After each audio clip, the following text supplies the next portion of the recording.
Good morning everyone. So, we are looking into the matrices, determinants, eigenvalue problems and their applications in various chemical engineering problems. So, in the last class we looked into the standard eigenvalue problems, and there are various properties of an eigenvalues and eigenvectors of a square matrix would satisfy, and we are looking into some of these properties and we have derived several theorems for that. The last theorem as I remember is that we have proved that for a symmetric matrix the eigenvectors are orthogonal to each other if the eigenvalues are simple. That means, all the eigenvalues are distinct.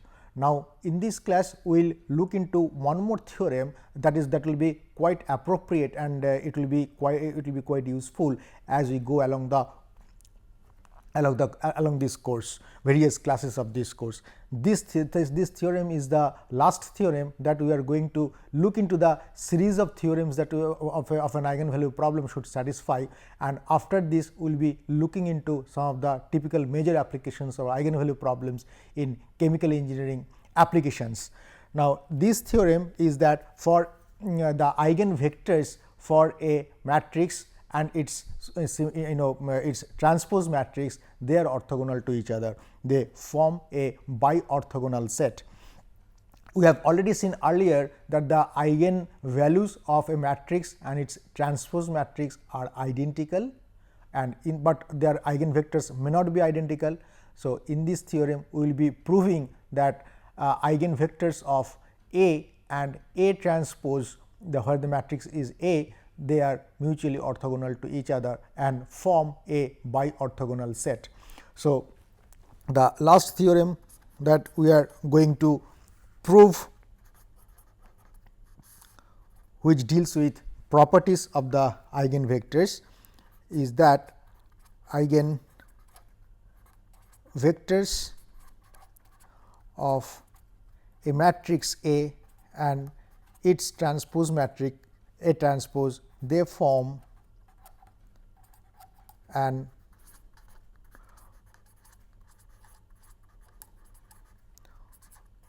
orthogonal set. So, we formulate the corresponding eigenvalue problem.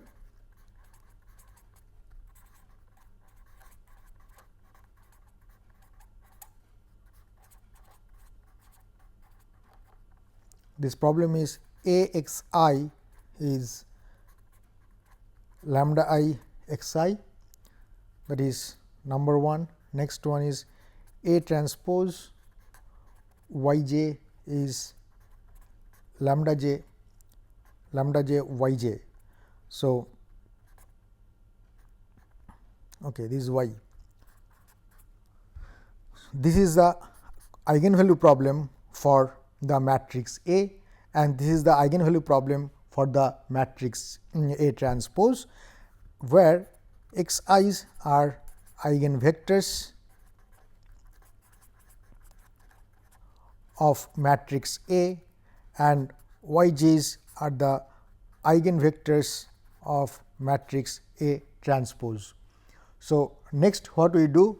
We take the left inner product of equation 1 with respect to y j and see what we get. Take left inner product of equation 1 with respect to y j, and what we will be getting is that y inner product of y j A x I is nothing but inner product of y j lambda I x I. So, if you remember the property of the inner product, and that we have already proved this earlier, that is inner product of y j and x j will be nothing but multiplication of y j transpose and x j, that we have already proved earlier. So, utilizing this we will be simplifying the left hand side of this equation. So, this equation So, it will be nothing but y j transpose multiplied by a x I. So, if we get that, we will be writing y j multiplied by a x I should be is equal to inner product of y j and lambda I x I. Now, we have already looked into the property of inner product, since lambda I being an eigenvalue, it is a scalar. So, this scalar will be coming out of the inner product sign, and it will be y j and inner product of y j and x I. So, this is equation number 3.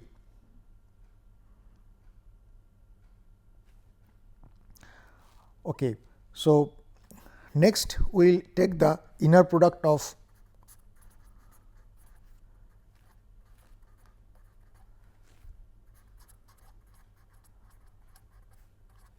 equation number 2, that is the eigenvalue problem of A transpose with respect to x I. So, we take right inner product of equation 2 with respect to x I.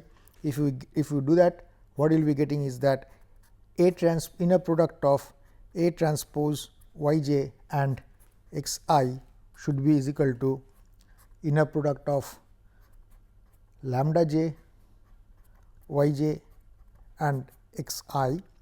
Now, using the same rule that we have already theorem that we have already proved earlier, this will be nothing but multiplication of transpose of A transpose y j and x I. So, if you write it that way, you will be getting A transpose y j transpose of that x I is equal to, again here the lambda j being a scalar. So, it will be coming out of the inner product. So, it will be y j comma x I. Now, we invoke the property of the matrix operation, that is A B transpose is nothing but B transpose A transpose. Invoking this property and utilizing it over here, what we will be getting is y j transpose and A transpose of that x I lambda j inner product of y j and x I. So, you will be getting y j transpose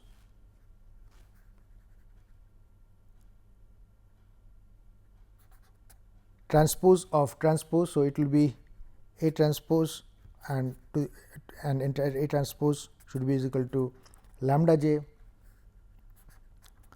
y j x I. So, this will be y j transpose of transpose will be the same. So, it will be y j transpose A x I is equal to lambda j y j comma x I. So, if you look into the earlier derivation, that when we take the left inner product of equation number 1 with respect to y j. So, it will be inner product of y j and A x I is equal to y j inner product between y j and lambda I x I. We invoke this property, inner product of y j and x j should be y j transpose and x j. So, in this equation we will be having a transpose over here. So, that is equation number 3 and this is equation number 4. Now, if you compare the equation between the equation number 3 and 4, you will be seeing that the left hand side is identical. So, therefore, comparing the two, we can from 3 and 4, equation 3 and 4, we can say that lambda I inner product of y j x I is equal to lambda j inner product of y j x I. So, and we have already seen that inner product of x and y is identical as inner product of y and x. So, we utilize this property and come to the conclusion when you get this on the left hand side, what you will be getting. So, basically inner product of y j and x I is identical to the inner product of y j and x I. So, you will be getting lambda I minus lambda j inner product of y j and x I is equal to 0. Now, this lambda I is not equal to lambda j. So, therefore, we will be having to satisfy this equation, the only option we have, that inner product of y j and x I is equal to 0. That means, the eigen vectors of A transpose and eigen vectors of A, they are orthogonal to each other. So, y j and x I are orthogonal to each other, provided I is not equal to j. So, these will be satisfied if I is not equal to j. So, this set of the eigenvectors of A and eigenvectors of A transpose, they are called to form a bi-orthogonal set.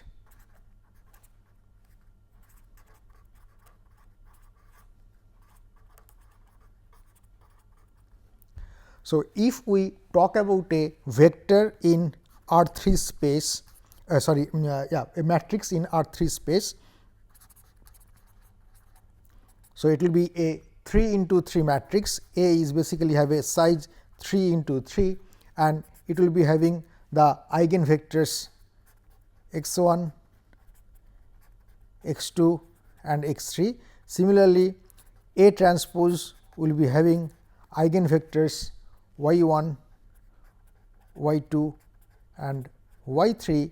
Then, by using this theorem, one can say that inner product of x 1 and y 2 is equal to inner product of x 1 and y 3 is equal to inner product of x 2 and y 1 is equal to inner product of x 2 and y 3 is equal to inner product of x 3 and y 1 is equal to inner product of x 3 and y 2 will be is equal to 0. That means, unless until I is not equal to j, all the eigenvectors, they form the bi-orthogonal set and they will be orthogonal to each other. So, that completes this proof that A and A transpose, the eigenvectors of A and A transpose will form a bi-orthogonal set, and these eigenvectors will be orthogonal to each other. Okay. So, that completes various theorems of of a standard eigenvalue problems, where the eigenvalues and eigenvectors will obey these rules or axioms. Now, next what we will be doing, we will be looking into several chemical engineering applications of these eigenvalues and eigenvector problems. So, let us look into the applications in chemical engineering problems.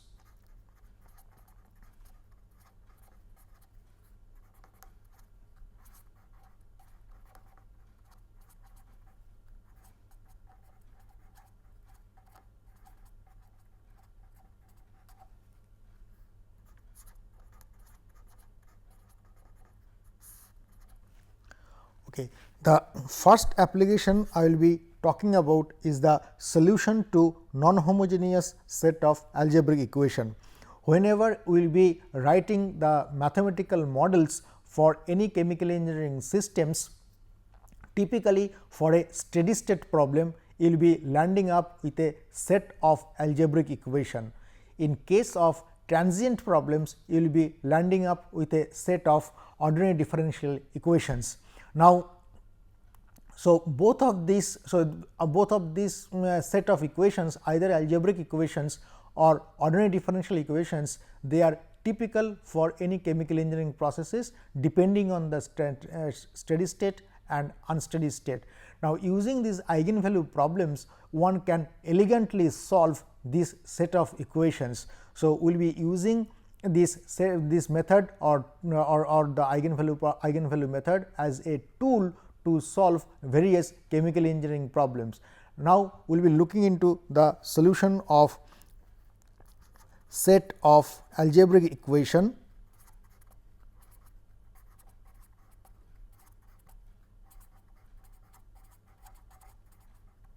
algebraic equations. These are typically correspond to steady state problems.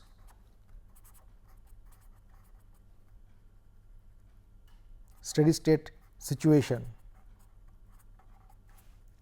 Okay. So, we need to solve a set of equation in a compact form. The compact form or notation, matrix notation. This set of equations is written in this form: A x is equal to b, and this term b on the right hand side is the source of non-homogeneity, and therefore, these equations are called non-homogeneous algebraic equations. Now, the vector x belongs to n dimensional real space.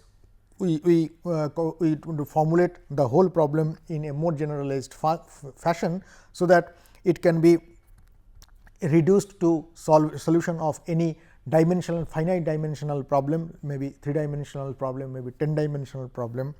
And similarly, the vector b belongs to n dimensional real space, where the matrix A is having a size n into n.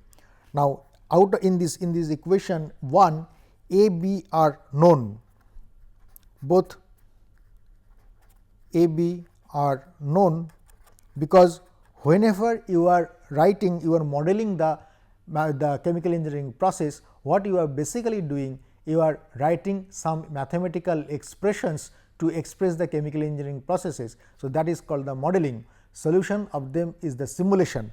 Now, the matrix, the various elements of the matrix A will be determined from the process, and we will be looking into a specific example of this. And similarly, from the model equations, the various elements of this vector B will be known. So, A and B are known, they are fixed by the process of the chemical engineering process. On the other hand, the solution matrix, the solution vector x is not known. Okay. So, therefore, where our aim is to obtain this vector x. Now, we consider, so what is the method that we are going to adopt? We consider matrix A and the set of vector x, say a set of vectors x I, which are basically constitute x 1, x 2, x 3 up to x n. They are the eigenvectors of A, which are, so set of vectors A x 1 to x n are the eigenvectors of A. And of course, we have already proved that eigenvectors of a matrix are independent to each other, and they form a basis set. So, therefore, we already proved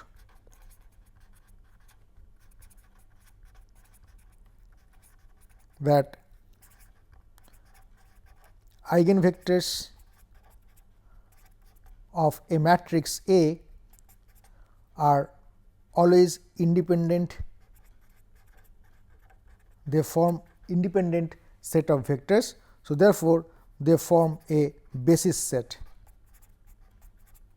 That means, any other vector in the space can be written as a linear combination of these eigenvectors which are independent vectors.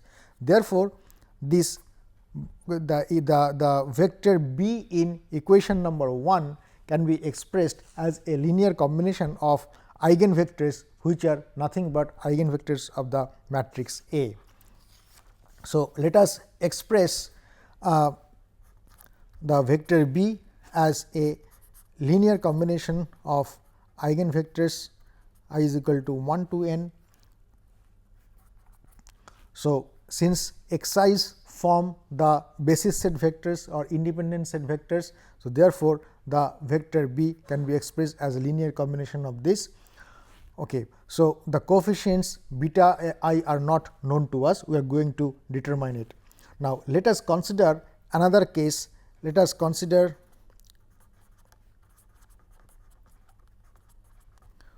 the set of vectors y 1, y 2, y 3 up to y n are eigenvectors of A transpose.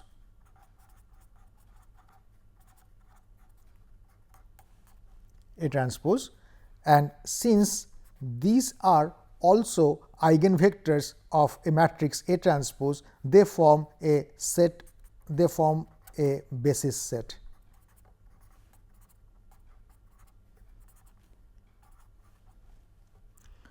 Now, next what we do, we take the inner product of equation A with respect to, let us say, any eigenvector of A transpose, let us say with respect to y 1, take inner product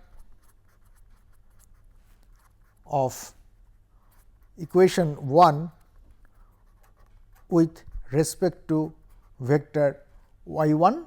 So, what we will be getting is that y 1 inner product of y 1 and b will be nothing but summation, because if you just express it, you just open up this summation term wise, then it will be inner product of each term with respect to y 1. So, we can take the put the summation outside, and this will be simply I is equal to 1 to n inner product of beta I, x I and y 1. So, these will be nothing but I is equal to 1 to 1 and beta I being a scalar. So, it by the property of inner product, it will be taken out of the inner product sign, and this will be simply x I and y 1.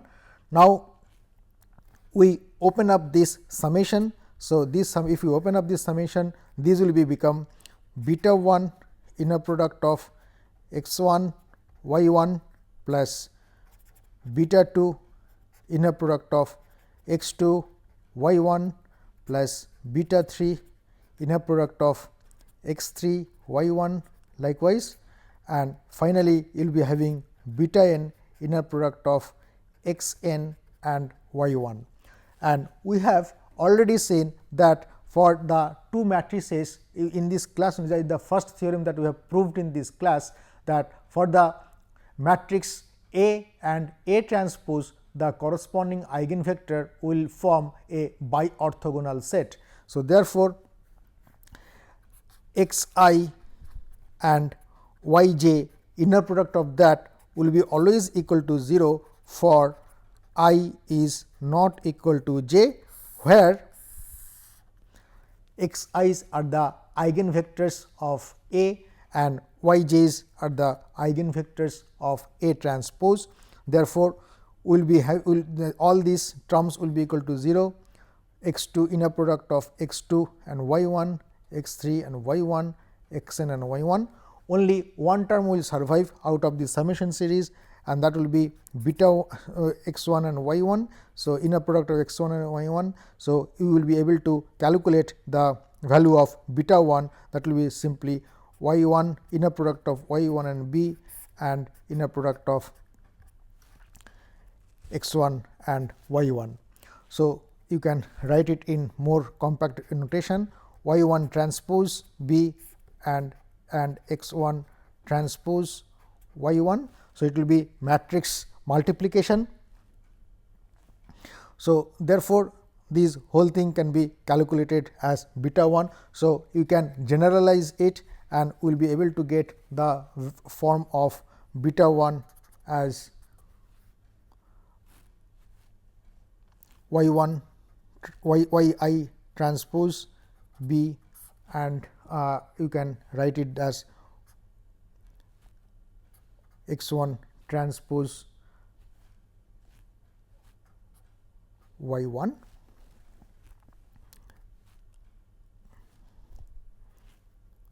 You can put it in the notation I, and you can always argue that x 1 inner product of x 1 and y 1 is equal to inner product of y 1 and x 1. So, what is x 1 transpose y 1? That will be identical to y 1 transpose x 1. So, therefore, since this is in the form of y j transpose, we can write it in this form in a more generalized fashion, y I transpose B divided by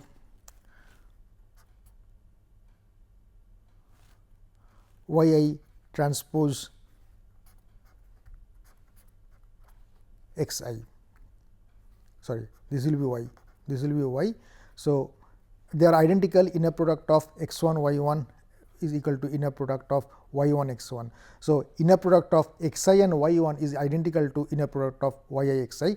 Why we have written in so they are basically identical. Why we have written in this form? Because here it appears this transpose, here it is appearing as y I. So, I would like to put as y I t and x I.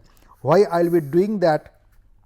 I will just come in a minute that whenever you will be having a large number of system, large dimensional system, for example, a 10 into 10 dimensional system or maybe a 20 into 20 dimensional system, it is a very complicated system. So, you will be tackling with so many equations simultaneously, then you cannot calculate all these things by using a calculator or by hand. So, you have to take recourse to the numerical techniques. So, if you put it in this form, the numerical operations will be more. So, for numerical, if you talk about the numerical calculations, what is basically doing that? You will be doing that, you will be taking recourse of simple assumptions, simple operations in order to compute beta I.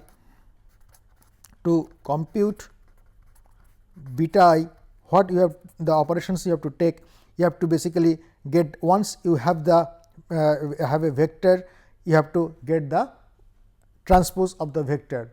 How the transpose of vectors will be done? It is very simple operation. It is basically the rows will be the elements in the rows will be or columns will be assigned to those in the rows. So, therefore, by changing the indices, one can get a transpose vector, maybe y I to y transpose. Is basically you just write, it is a one line program. Next is the multiplication of the two vectors or two matrices. This is 1 into n, this is n into 1.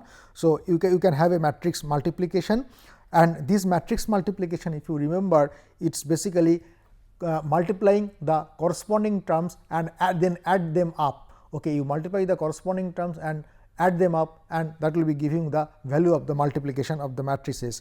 So, it is basically the basic operation is multiplication. First is multiplication, second is addition.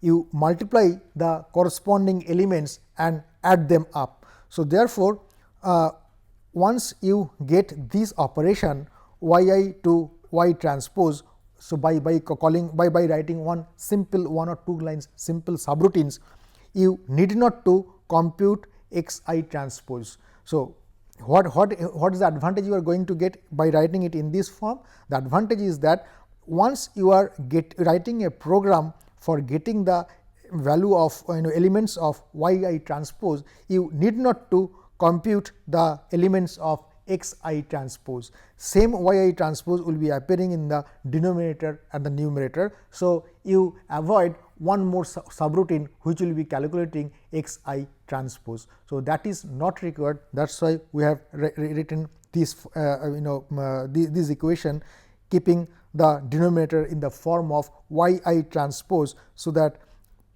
same transpose routine, since all the elements of yi transpose have already been computed, that can be directly used here, and we have reduced one step of computation.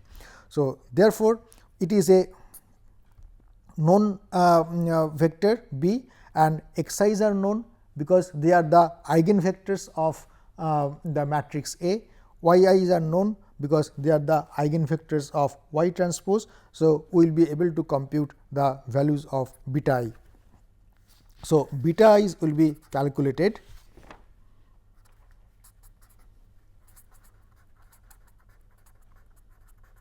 from this equation.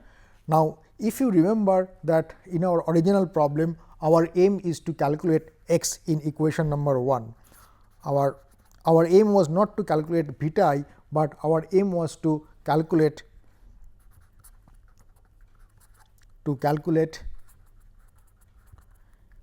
x, the solution vector in equation 1. And what is x?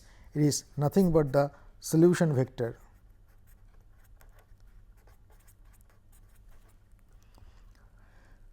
Now, since again this vector belongs to n dimensional space, again this vector can be written as a linear combination of eigenvectors of of the matrix A, because they form a basis set of vectors. So, therefore, x can be expressed as a linear combination of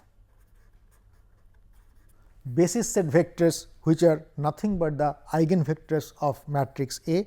So, therefore, we can write x can be written as I is equal to 1 to n alpha I x I, and so this is one more equation. And then what we do, since matrix is an operation, we take we operate this equation by A. So, whatever we will be getting is that A x is nothing but summation of A alpha I x I. So, alpha I can be taken as alpha is being a scalar. So, it will be operated on every vector. So, it will be nothing but summation alpha I A x I. And if you remember what these x i's are, these x i's are nothing but the eigenvectors of the matrix A. So, they will satisfy the equation A x I is equal to lambda I x I.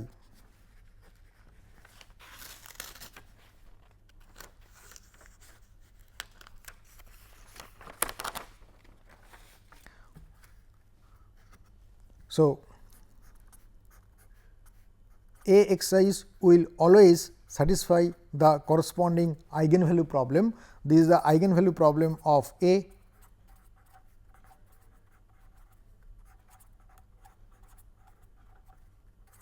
of matrix A, where lambda I are the eigenvalues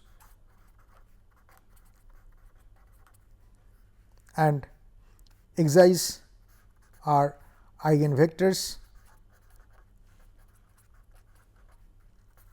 So, therefore, we can write this equation as A x is equal to summation alpha I lambda I x I.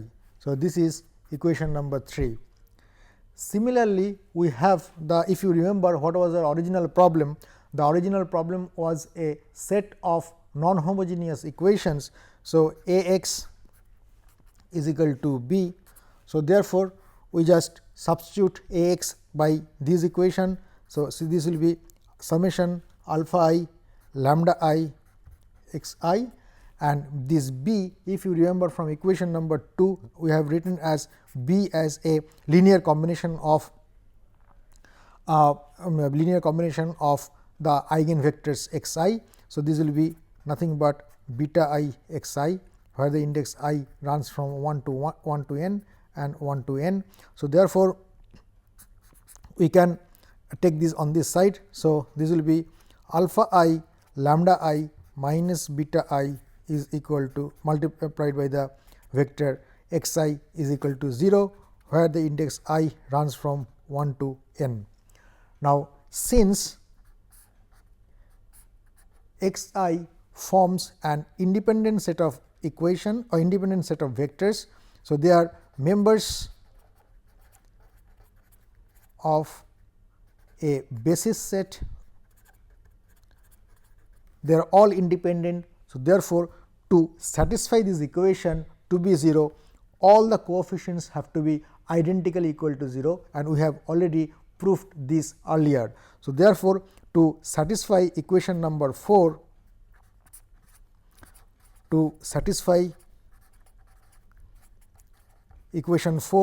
one has to have the corresponding coefficient should be equal to 0. So, alpha I lambda I should be is equal minus beta I should be equal to 0.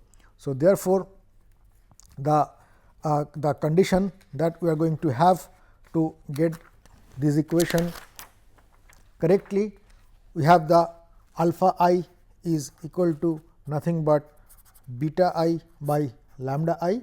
So, therefore, we will be getting what is beta I? Beta I we have already proved that it is nothing but y I transpose b divided by lambda I will be there, y I transpose x I.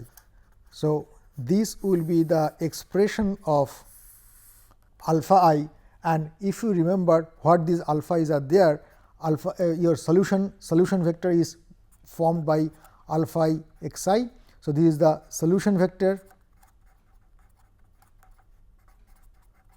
that we are looking for. These are the eigenvectors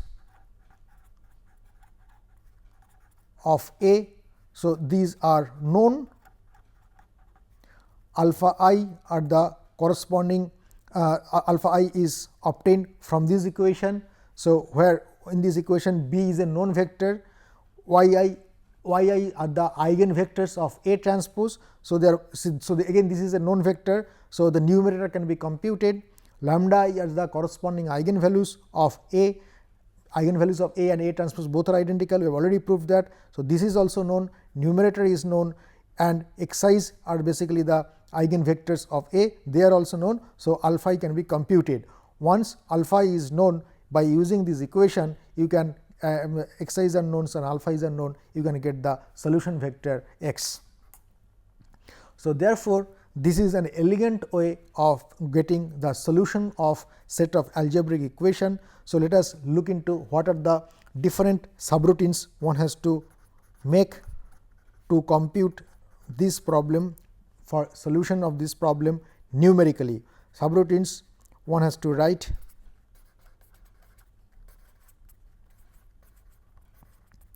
are as follows. First one is that you have to have a subroutine to get a first you have to get the subroutine to get the eigenvalues. Subroutine to compute the eigenvalues of a matrix, and to get the eigenvalues you will be getting a characteristic equation, and from that characteristic equation you can find out the using Given's equation, using the Horner's method one can find the number of roots in a polynomial. So, basically you will be getting a root finding, subrouting,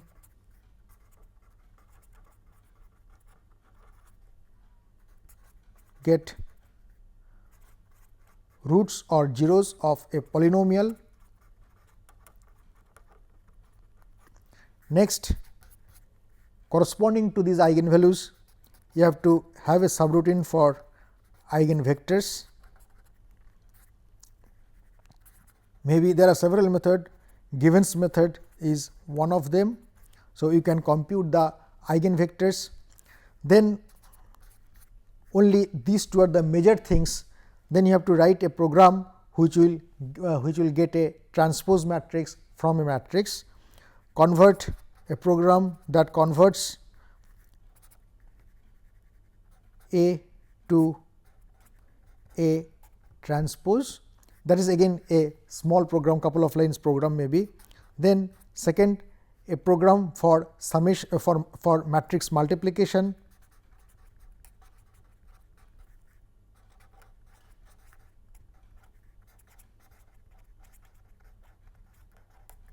Next, you have to get a program for addition.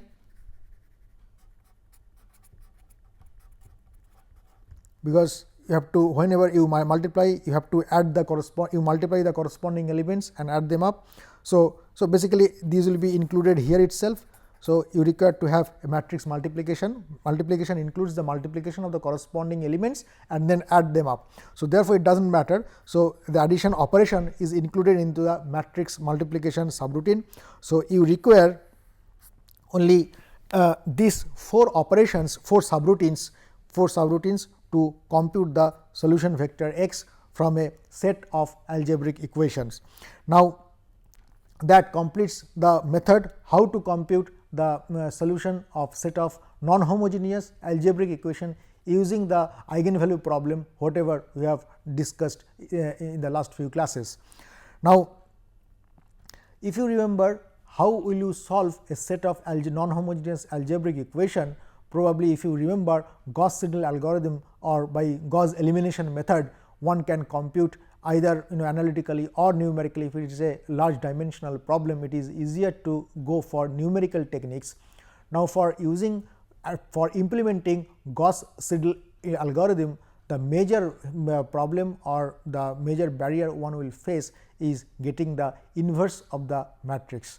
So that becomes a very problematic thing. If the matrix is not well behaved or well posed, then the determinant, the matrix may be a singular matrix, the determinant may be tending to 0. So matrix inversion becomes a very big problem. It is a big challenge numerically for any for solving such set of algebraic equations. So but if you adopt to this method, one can do away with the matrix inversion and just using the algorithm for evaluation of eigenvalues and eigenvectors and simply matrix multiplication and transpose of the matrix, that will give you the solution vector, and one can just avoid the matrix inversion in this particular method, and you will be getting an elegant solution by using the eigenvalue problem for the solution of set of linear algebraic equations. Now I will take off couple of examples to demonstrate this method.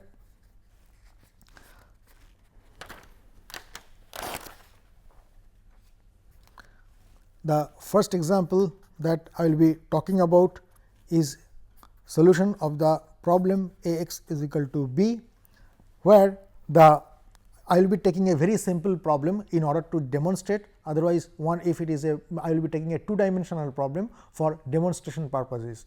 For higher dimensional problem, one has to go for the numerical methods to get this. Now all these subroutines that I was just talking about in order to solve this set of equations, the eigenvalues, eigenvectors, conversion from A to A transpose, multiplication of the matrices, all these subroutines are, you need not to write your own code.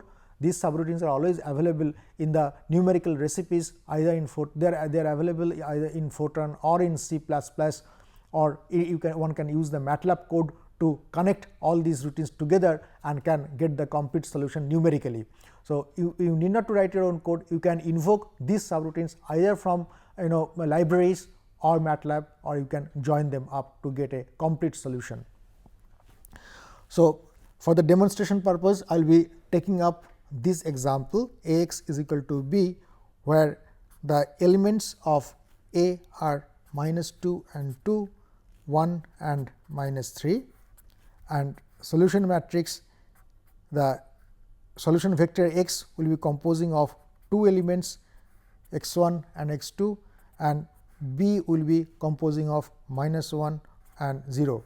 So the basically the chemical engineering system will be described by 2x1 plus 2x2 is equal to -1 and x1 minus 3x2 is equal to 0.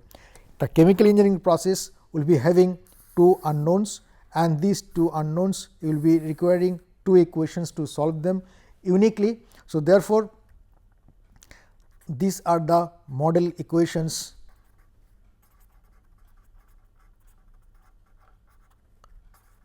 to represent the chemical engineering problem,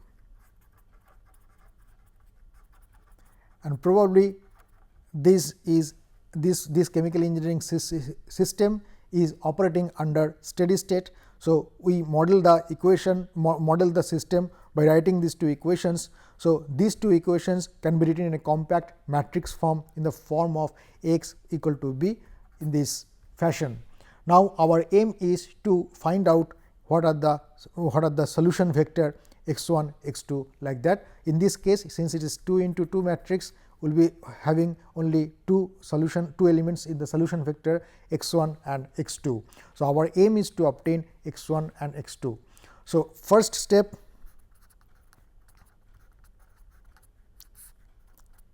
lambda i's, we find out the eigenvalues of matrix A.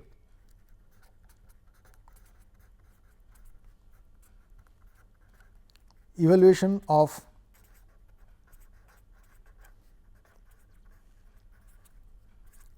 eigenvalues of matrix A. So, how to evaluate them? You can evaluate by computing determinant of A minus lambda I is equal to 0, and if you remember that minus 2 minus lambda. So, it minus 2 minus lambda 2 1 minus 3 minus lambda, that is the determinant of A minus lambda I, that should be is equal to 0. So, if you open up this determinant, this into this minus this into this. So, it will be 2 plus lambda minus minus plus. So, it will be 3 plus lambda minus 2 will be is equal to 0. So, it will be a quadratic, it will be 3 into 2 6 plus 3 lambda plus 2 lambda 5 lambda plus lambda square minus 2 is equal to 0. So, you will be getting lambda square plus 5 lambda plus 4 is equal to 0. This is a quadratic equation. It can be, you can get the roots as lambda plus 4 into lambda plus 1 is equal to 0. So, two eigenvalues are obtained as minus 4 and minus 1 in this case.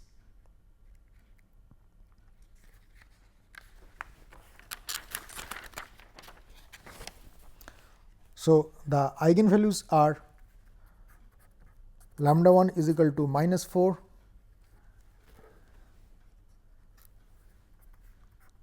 and lambda 2 is equal to minus 1. Now, we get the eigenvectors.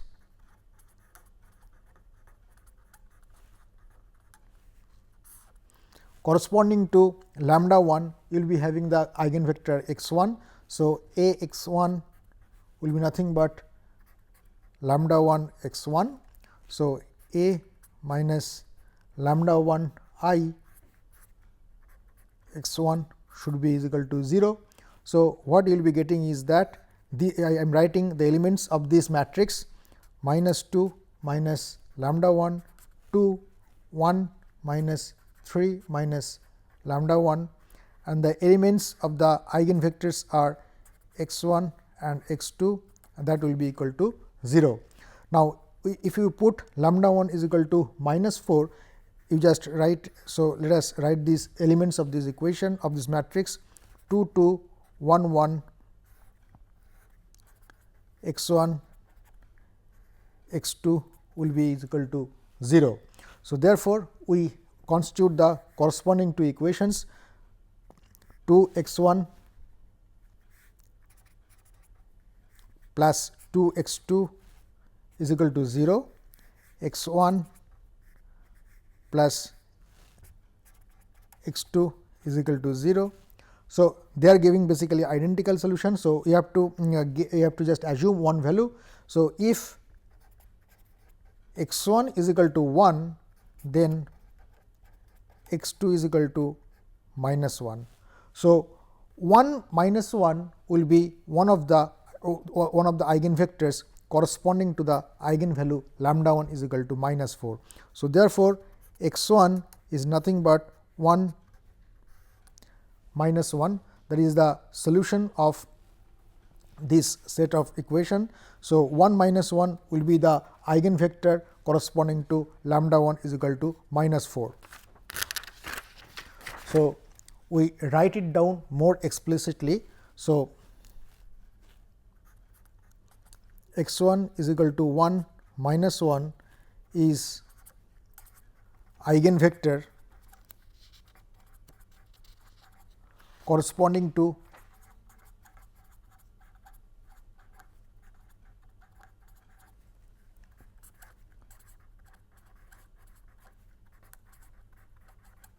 eigenvalue lambda 1 is equal to minus 4. Then we compute x 2, the eigenvector corresponding to lambda 2 is equal to minus 1. For lambda 2, next eigenvalue lambda 2 is equal to minus 1. So, again we formulate a minus lambda 2 I, formulate the eigenvalue problem, I x 2 is equal to 0. So, this will be minus 2 minus lambda 2 to 1 minus 3 minus lambda 2, and again the elements will be, let us say x 1 x 2, that will be equal to 0. So, you will be getting minus x 1 plus 2 x 2, you put the value of lambda 2 as minus 1. So, you will be getting this minus 1 plus 2 x 2 will be equal to 0, x 1 minus 2 x 2 is equal to 0. So, again they are given identical, they are identical. So, if x 2 is equal to 1, then x 1 will be is equal to 2. So, therefore,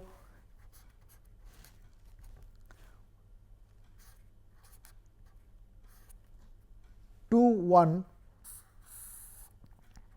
is eigenvector corresponding to lambda 2 is equal to minus 1. For the eigenvalue as minus 1, the corresponding eigenvector is 2 1. So, we have found out the eigenvalues and eigenvectors of A. Next step is evaluation of eigenvectors of A transpose.